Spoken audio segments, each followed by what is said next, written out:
Ano ba atraso ng mga Duterte sa mga dilawan? Wala naman eh. Shocking to, malaking revelasyon, viral na, grabe, breaking news, kakapasok lang, totoo ba ito?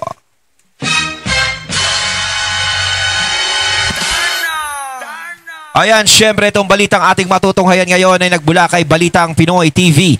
At ito po ang inyong lingkod na si BT na magbibigay ng reaksyon at komento dito sa video na ating matutunghayan ngayon. At huwag na natin pagtagalin at sabay-sabay na nating panoorin ang laman ng video na hatid sa atin ni Balitang Pinoy TV at bibigyan natin ng reaksyon ang balitang ito. Pasok! Ayan. Narito ang Balitang Pinoy TV. Balitang Pinoy TV. Yeah, supportan natin. Pero bago po mangyari ang mga ganyang klaseng usapan. Ayun, syempre bago natin simulan ang video ito, nais ko nga pala magbigay ng credits dito sa boses at video na matutunghayan natin ngayon.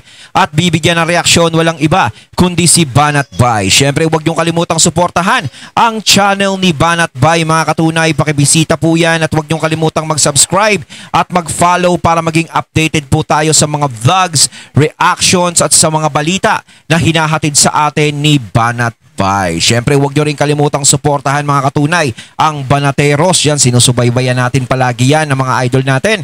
Ipagpatuloy natin. Ulitin lang po natin ha mga kababayan, baka naman pwede mag-subscribe na po kayo kasi sa mga nanonood, 52% hindi nakasubscribe. Pero alam nyo ha, nakita ko yung statistics ha, medyo umaangat na po ito. Marami na po ang nanonood na nakasubscribe. Pero kung maaari pa, yung iba pa, yung remaining na nanonood, baka naman pwede hong tayo mag-subscribe. Yeah, subscribe na kayo. Okay. Ito na nga, pag-usapan na po natin. Grabe mga kababayan, malupit itong video na lumabas na ito. Ano? Ano ito? Chika, ay, grabe naman. Hindi ko akalain, totoo pala. May lumabas pong video na nagpapatunay ng matinding relasyon ni Llamas at ni Ontiveros. Ay, nako. Ano yan? Naku po, alupit mga kababayan. Chika talakis to ha. Abang-abang lang kayo dyan, matinding pasabog to. At naku po, kinumpirma mismo. Naku, grabe, di ko kinaya. Di ko kinaya. Kinumpirma mismo ni Attorney Rowena Guanzon. Issue to ha. Kumuha na kayo ng kape ninyo para habang ay kayo'y nanonood at nakikinig kay Banat Bay, may sabay-sabay tayo magkakape. Ay, hindi ako pwede magkape, may acid ako. Dahil matindi itong pag-uusapan natin ngayon. Ito'y matagal na lihim na nabunyag na. Nako! Parang hindi ko ata ma-imagine. Hindi ko ata ma-imagine. Ako, Banat Bay! Nako, yung maduming utak ni Banat Bay kasi minsan talaga nga namang na nadudumihan yung mga ganyang klaseng pananao. Parang nga nangyayari yung mga ni Honti nahuhukay na no? Nako. Ikaw kasi, may bala ka pa tumakbo ng presidente, nahuhukay tuloy. Anyway, pakita na natin yung sinasabi nating video. Yung video, papakita na natin. Hindi kasi maraming nagsasabi. Totoo ba yung sinasabi ni Attorney Rowena Guanzon? Meron bang yan? Naku po, may lumabas. Ladies and gentlemen, may lumabas at nagulat ako.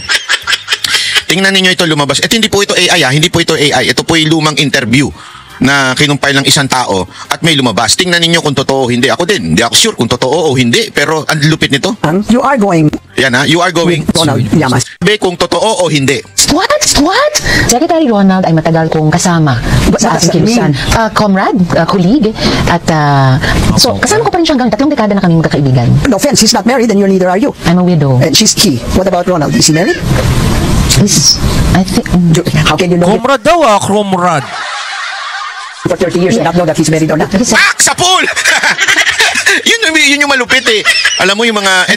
hindi man natin kakulay ito si Munsod. Sa totoo lang siya hanggang 3 dekada na kaming magkakaibigan. No offense, he's not married and neither are you. I'm a widow. And she's he. What about Ronald? Is he married? I think... How can you know him for 30 years and not know that he's married or not? Sa pool! yun yung malupit eh. Paano Alam mo yung mo nalaman, hindi man natin kakulay ito si Munsod. Sa totoo lang pero ang lupit Hindi kasi si Winnie Monsud talagang huhukayin ka niya pag ini-interview ka niyan eh. Na parang pagkakamali mo, pag ikaw ay nagpa-interview dyan, kailangan nakahanda lahat ng mga sasagot mo dyan. Ako na-witness ko ito eh. Na-witness ko ito na yung sa mismo sa studio, sa TV studio, nagpunta ako na siya yung tapos ito yung nagtatanong, grabe, ang lupit nitong alin to. Ang lupit nun eh. Kasi dito nabuking siya eh. Nabuking siya eh. Ang issue dito, are you going with Llamas? Ang sagot niya, what? Tingnan niyo yung paano, Para siyang gulat naalala ko tuloy yung mga, hindi ko sinasabi nagsisinungaling si Ontiveros dito pero naalala ko yung mga nagsisinungaling na asawa. Alam mo yung mga nagsisinungaling na asawa, yung galing sa labas, tapos uminom, tapos sasabi pag tinanong ng asawa, ba't ngayon ka la? Siguro ng babae ka. Sabi, ano? Utang! Siya pa galit, di ba? Siya pa galit. Totoo yun. Siya ng babae, pero sa totoo lang, galing siya doon sa kabit niya. Di ba? Ano yun? Ano siya sabi dyan? Yung mga ganung reaction, hindi, alam mo, yung mga kalalakihan na nanonood sa aking may kabit ngayon, alam yan. At yung mga kababaihan na kabit ngayon, alam din po yan. Yung ganyan dahilan na, ano yun? Ano yun? Yung mga kunwari patay mali siya ang effect, di ba? Siyempre parang ito, yung politika natin ngayon para talagang nagiging showbiz na. Hindi mo na siya masasabing politika kasi parang maraming blind item na nangyayari. Di ba? Yung reaction niya, Tiberos Ronald Llamas. What? What? Secretary Ronald. Gulat pa yung mukha niya no? Talagang nanlaki pa yung mata niya Pero makinis pa si Ontiveros dito Bata-bata pa siya dito. Kung totoo, hindi ko sure Again, hindi ko sure kung totoo. Kung totoo na naging sila ni Llamas, naku. Apakaswerte ni Llamas dyan. Hindi. Sa itsura ni Llamas, kahit sino maging jowa, swerte. Swerte ni Llamas, hindi swerte ng jowa. Alam mo kasi ako, yan ang isang hobby ko Totoo walang biro. Hobby ko yan. Hindi man babae po. Makinig muna kayo kasi kayo, mga bintangero kayo Hobby ko, umupo ng mall. Uupo ako ng mall, titingin ako ng mga magjojowa. Tapos sasabihin ko sa inyo kung sino ang swerte at hindi. Delikado palang makakasabay sa mall si Sir Banat Bay. Limbawa, kita ko yung jowa, magdalawa. Malam ako, madali ka. Ako, parang, parang, itsura ng gano'n. Jowa. Pangit yung lalaki kunwari tapos maganda yung babae. Sasabihin ko, swerte ng lalaki Pangit ng babae, ang ganda ng babae, pangit. Para naman sinabi Banat Bay na pangit si Llamas.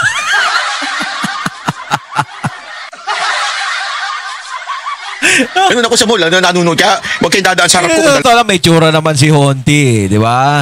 Kaso nga lang yung utak, yung ugali, yun ang hindi maganda, yun ang pangit. Di ba? Dadalan yung jowa nyo O kaya sasabihin ko naman, pangit yung babae, ang ganda ng lalaki. May swerte ng babae, yung laki ng ng lalaki, may laki ng muscle. Di ba? Dito, kahit sino i-partner mo kay Llamas, ang swerte ni Llamas. Tuloy natin yung sagot niyan. What? Ronald Llamas. What? What? Secretary Ronald ay matagal kong kasama sa ating kilusan. Sa ating kilusan. Lumalabas no? Mga lengguwahe ni Madam. Ngayon, hindi niya na sinasabi yan. Hindi niya na binabanggit yung kilusan. Comrade. Comrade. Yan ay mga terminoloyo na alam na natin kung saan galing. Di ba? Tapos pag kilusan yan, di ba? Alam na naman natin kung saan galing yan. Parang napaamin din siya doon sa lagay na yon. Galing sila pag tinatawag silang ganyan, tapos sasabihin nila, red tagging. Kanino ba nang galing? Kilusan, comrade, red tagging. Yan ang mahirap sa kanila Sila din ang sila din yung nagpapalabas ng ganyang usapin o ganyang isipin sa mga tao. Samantalang sa mga interview sa kanila nung una is, di ba, sila na mismo ang nagbabanggit. Kasi kumbaga yung kilusan, pag sinabing kilusan, ano pa bang dapat isipin ng mga tao doon? Yung sabihin, kasama ko dati sa kilusan yan.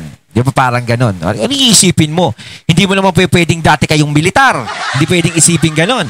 Na dati kayong Navy, Marine, o dati kayong o saan mo siya naging comrade, o sana sinabi niya na lang, dati ko siyang classmate, dati ko siyang best friend, dati ko siyang tropa, dati ko siyang kaibigan, dati ko siyang kalaro ng Jackstone.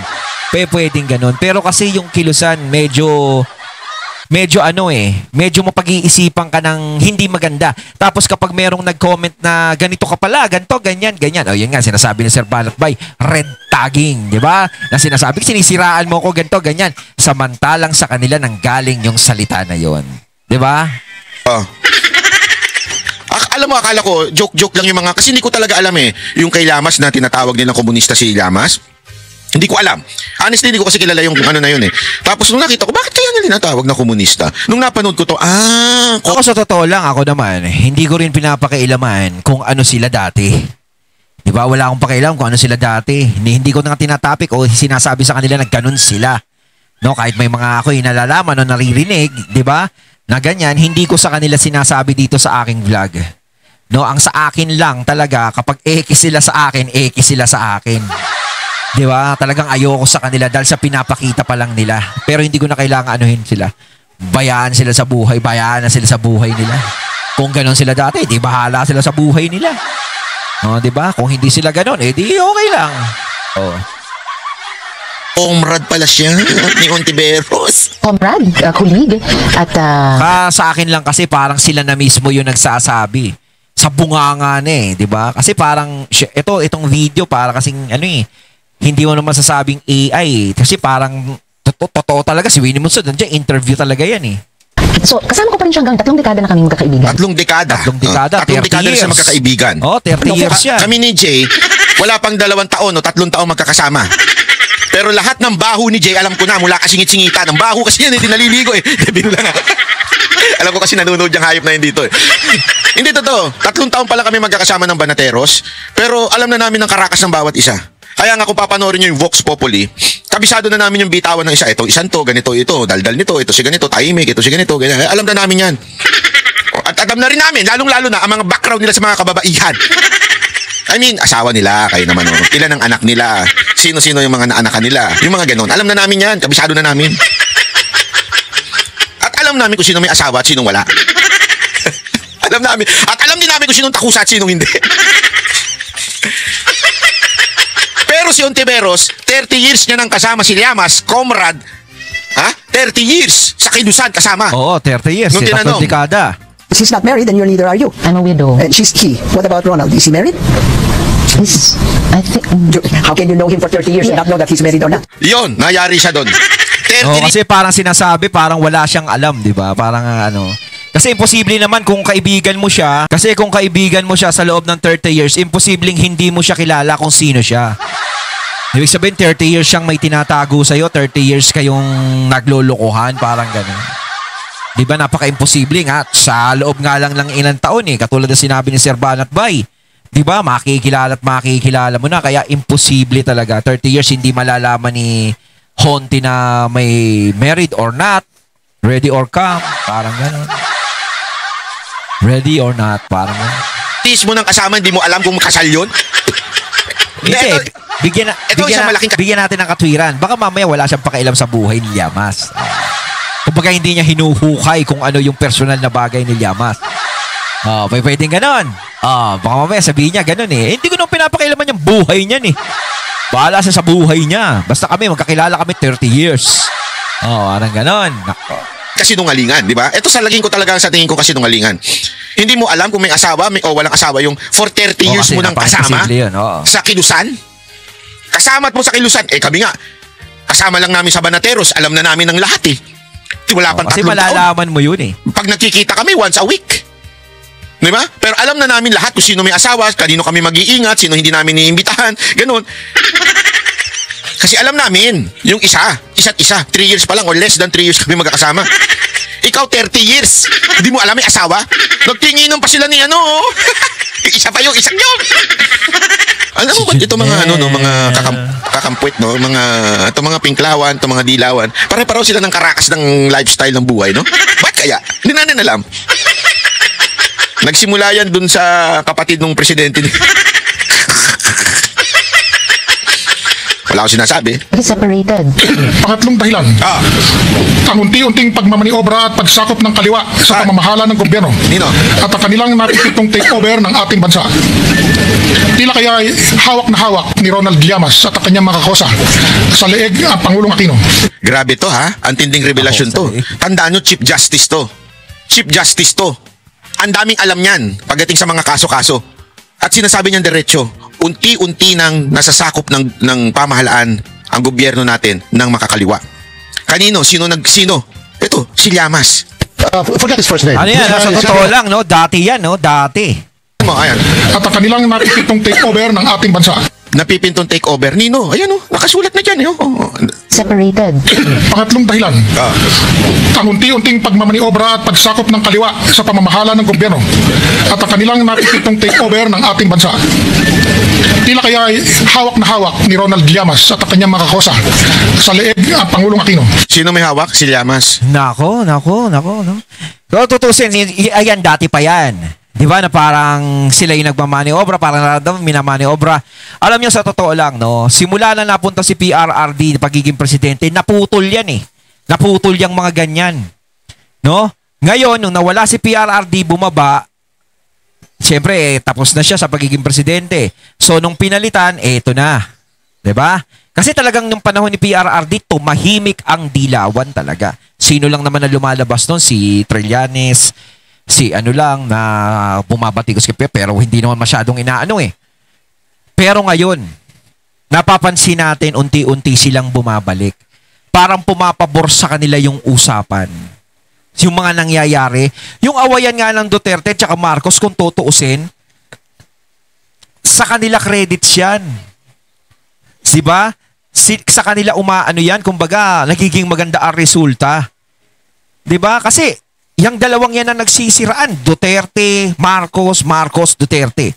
Kapag bumagsak yung pareho na yan, sino ang aabante?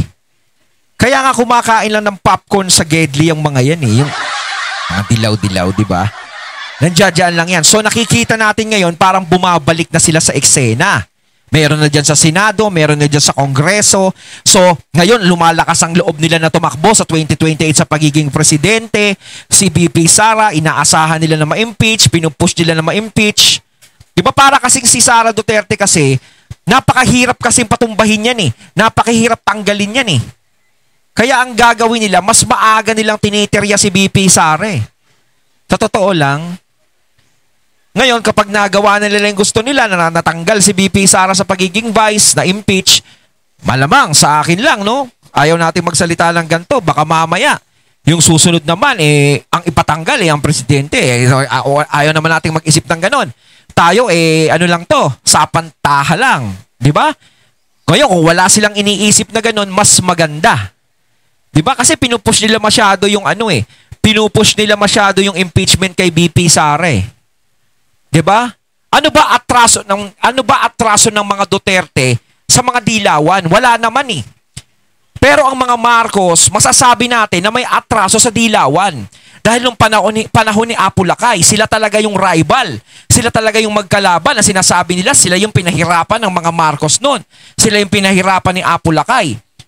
'Di ba? Bakit ngayon, kung todo galit ang mga dilawan sa mga Duterte, samantalang wala namang kasalanan ng mga Duterte sa dilawan? Yun ang nagiging tanong natin dyan. Tapos biglang yung Marcos, naging mabait sila sa mga Marcos. O, di ba? Ano, dahil wala na si Apo Lakay, ganun ba yun? Yung tatay nyo lang naman ang kaaway namin, hindi kayo, mga anak na kayo eh. Ganun ba yun? Kung sana, kung talagang si Apo Lakay lang ang kaaway nyo, di dapat hindi nyo na dinama yung mga anak na pinaalis dito sa bansa. Di ba? Pero lahat sila eh. Kaya ako, yun ang naiisip ko eh. Di ba? Yun ang naiisip ko. Yun ang pumapasok sa isip ko. Na parang politika, gusto nyo lang makabalik talaga. Na parang baka mamaya, inuuna nyo lang tong inuuna nyo lang tong si BP Sara. Tapos, ang sunod namang i-impeach nyo, susunod na tatanggalin nyo yung di ba? Ayaw naman natin magbintang ng ganon. Di ba? Kasi gusto ko yun ang tanungin sa kanila eh. Kahit ako gusto ko tanungin sa kanila, yun lang ang tanong na gusto kong tanungin sa kanila. At yun ang gusto kong sagutin nila. Ano ba nagawang masama ng mga Duterte sa mga dilawan? Wala naman, di ba? Wala naman. Di ba, pinahirapan ba ng mga Duterte ang mga dilawan?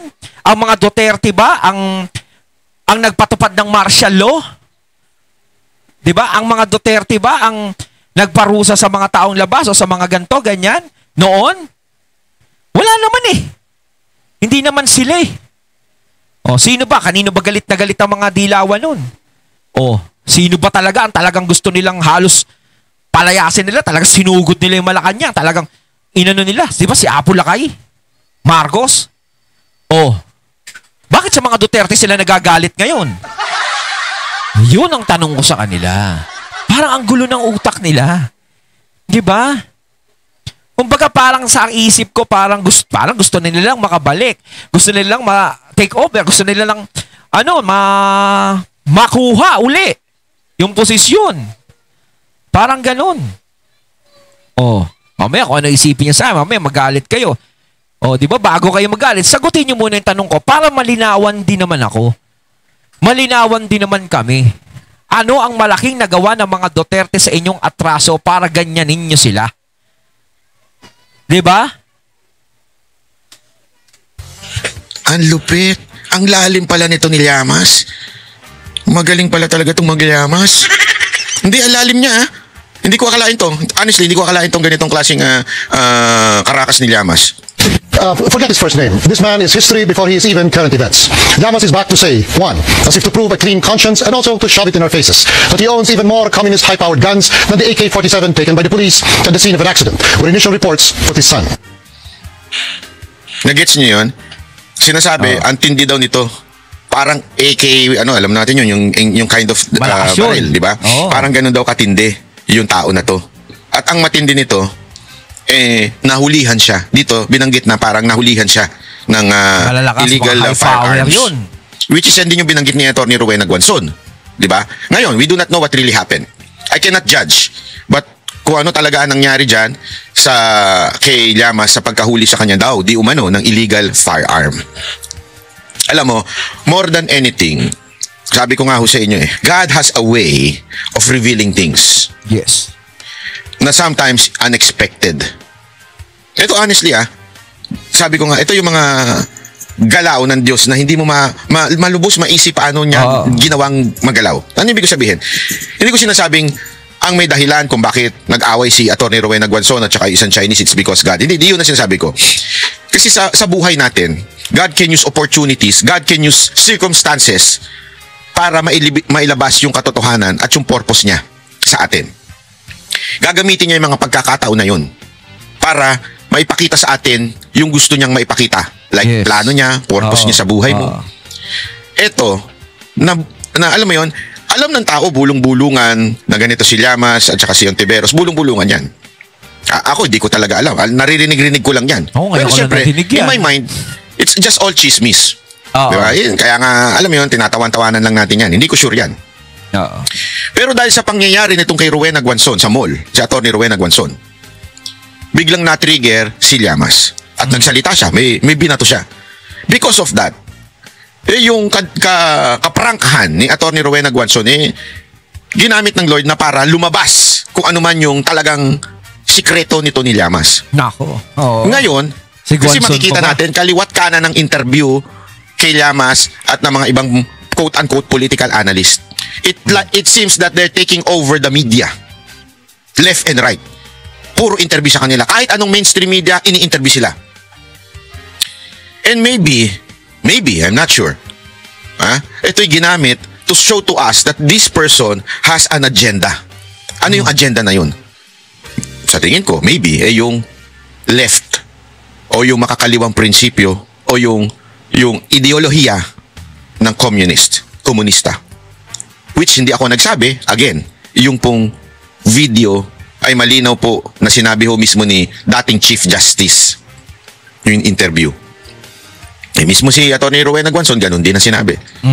So, alam mo yun, parang ngayon, lumabas sa mainstream, lumabas sa social media na this person may agenda. Sideline na lang yung sa kanila ni Ontiveros. Sideline ba tawag doon? Sideline no? Parang bonus na lang, parang gano'n na lang, wag na yung sideline. O basta, side truth. yung kanila ni Ontiveros. Yung part naman nila kay Ontiveros, I do not know. I'm not saying sila Kasi yung kay Ontiveros at kay Llamas, ayun nga, sinasabi, chismis pa lang naman yan. No, kumbaga, usapang lugaw pa lang yan. Pero, talaga magiging usapin talaga yan. Yung sinasabi kong videong lumabas na relationship nila ay dati silang magkadre for 30 years. Ay, hindi pala kadre, comrade. Sorry. Comrade ba? Yung pala yun, ayan. Dati silang comrade. Ayun yung relasyon nila. Di man ako NPA, hindi naman ako makakaliwa, di man ako komunista, kaya hindi ko alam. Ano ba ang Tagalog ng comrade? O, basta. Dati silang mag-comrade, ni Llamas for 30 years daw. Yan po yung video o yan po yung relationship na lumabas sa video na ito. Now, it's up to you to understand or to interpret kung ano yung sinasabi ng video. Ayon, at ating natunghayan ng video na nagmula kay Balitang Pinoy TV at syempre natunghayan natin ang boses na yon at ang video na binigyan natin ng reaksyon na nagmula kay Banat Bay. Kayo mga katunayan ang masasabi nyo tungkol dito. Comment lang po kayo sa comment box. So once again, I'm BT and I'm out. Peace.